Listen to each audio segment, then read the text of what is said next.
Welcome to The Explainer. Today we're diving into what is arguably the most urgent, mind-bending shift happening in tech right now.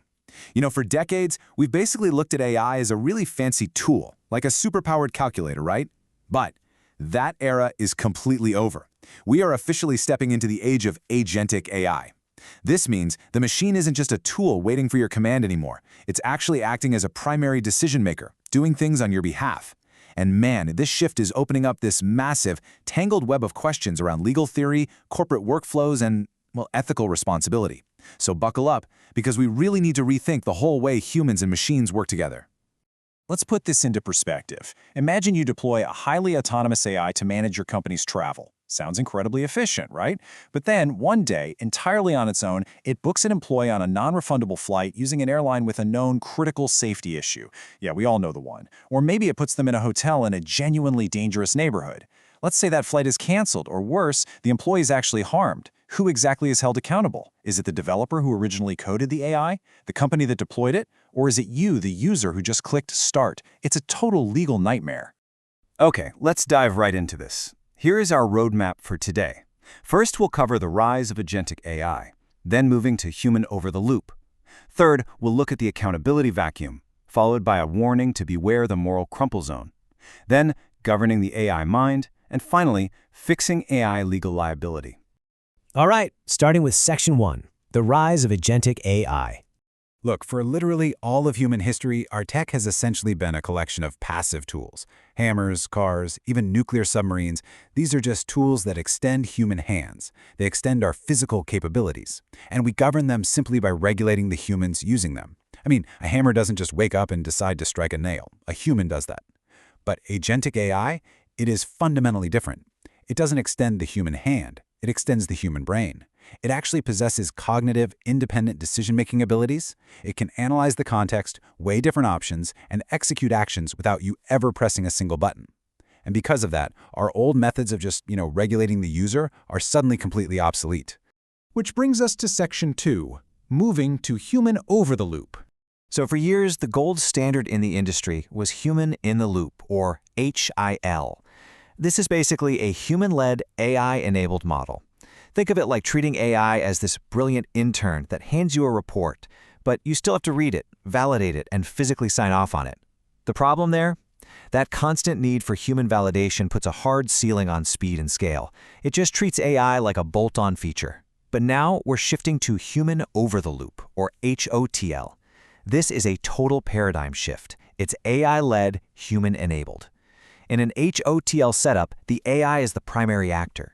It's out there operating autonomously on transactions, and the human essentially steps back from being a processor to acting as a supervisory governor.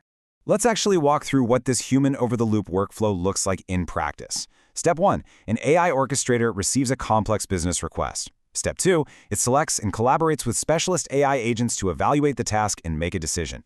Step 3, and this is really where the magic happens, they use what's called a confidence threshold. If the AI is highly confident, it just executes the task autonomously from start to finish. Boom, straight through processing. It's only in Step 4, when the AI's confidence is low, that the task actually escalates to a human. And here is the absolute crucial takeaway. When a human steps in to handle that exception, they aren't just processing a transaction anymore. They are acting as a strategic AI trainer, giving structured feedback to make the AI smarter for the next round. All right, Section 3, the accountability vacuum. Now, what's really interesting about this slide is the concept of the responsibility gap. Andreas Mathias first identified this way back in 2004. Think about how modern AI actually works. It isn't programmed line by line anymore. We train it on these massive datasets using reinforcement learning, meaning it develops its own emergent policies. Because of that opacity, the AI can end up making decisions that even its original developers can't fully predict or explain. So naturally, when the AI makes a harmful mistake, who's responsible? The developer says, hey, we didn't program it to do that. The user says, well, I didn't tell it to do that. And just like that, liability simply evaporates into thin air, a total vacuum. Which makes Section 4 absolutely critical. Beware the moral crumple zone. Enter the moral crumple zone. This is such a highly evocative concept coined by Madeline Clara Lish back in 2019. Think about a physical car. The physical crumple zone is literally designed to absorb the destructive force of a crash to protect the people inside, right? Well, in our new algorithmic society, the human being actually becomes the crumple zone. It's this phenomenon where accountability is unfairly deflected onto a human operator, the person sitting at the desk or behind the wheel, who honestly had little to no real agency over the autonomous system's opaque behavior. Alicia really hit the nail on the head when she described it like this: like a self-driving car accident, in which the human on the scene may be scapegoated, despite lacking true authority over the vehicle's autonomous mechanisms. You see what happens? The system fails, the big corporate developers immediately point to the user agreement, and suddenly the frontline human worker or the everyday consumer is expected to absorb the entire legal, ethical, and PR impact of a machine's failure. It is a profound, profound failure of justice. Moving on to Section 5, Governing the AI Mind. And this brilliantly illustrates the foundation of how we solve this, the human-AI decision hierarchy pyramid. As you can see right at the top there, humans must absolutely remain at the peak. The human makes the ultimate meta-level decision, like, say, deciding to order a self-driving taxi in the first place. Then the AI operates underneath that, executing the hundreds of tiny micro-decisions required to physically drive the car down the street.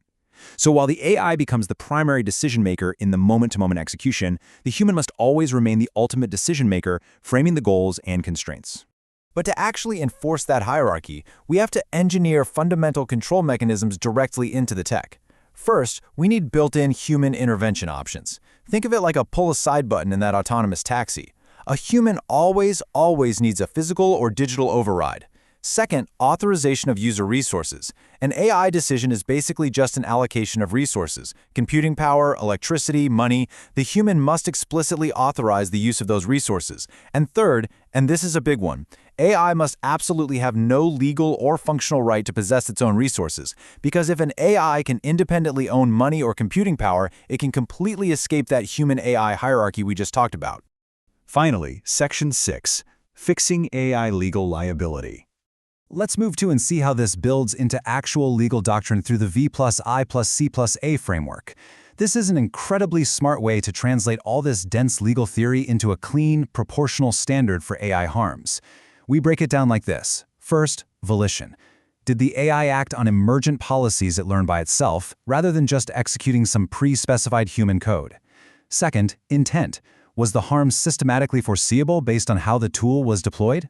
Third, culpability. Was there a failure in oversight? And actually note this, the whole black box defense of, oh, we don't know how the AI works, is no longer a valid excuse to dodge culpability here.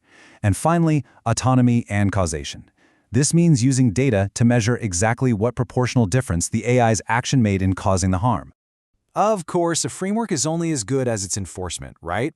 To institutionalize this oversight, experts propose 3 key things. Number 1, a centralized AI registry. This would track the provenance, logs, and design intent of powerful AI systems, sort of like a corporate registry. Number 2, mandatory algorithmic audits, where independent experts run counterfactual simulations to see exactly how an AI reached a harmful decision. And number 3, causation assessment standards. These would turn those audit results into binding proportional legal liability. Embedding these feedback loops ensures that all this philosophical nuance actually translates into enforceable rules that hold the right entities accountable. So what does this all mean for us? Ultimately, as we embrace these human-over-the-loop workflows and grant AI this unprecedented level of autonomy, we have to ask ourselves a really tough question. If AI is permitted to act with impunity, and if we allow humans to remain trapped in that moral crumple zone, are we simply surrendering justice to the machines? The technology is evolving at an exponential rate right now, and our legal and ethical frameworks literally have to race to catch up. Thank you so much for joining me for this explainer. Keep asking the hard questions, and I'll see you next time.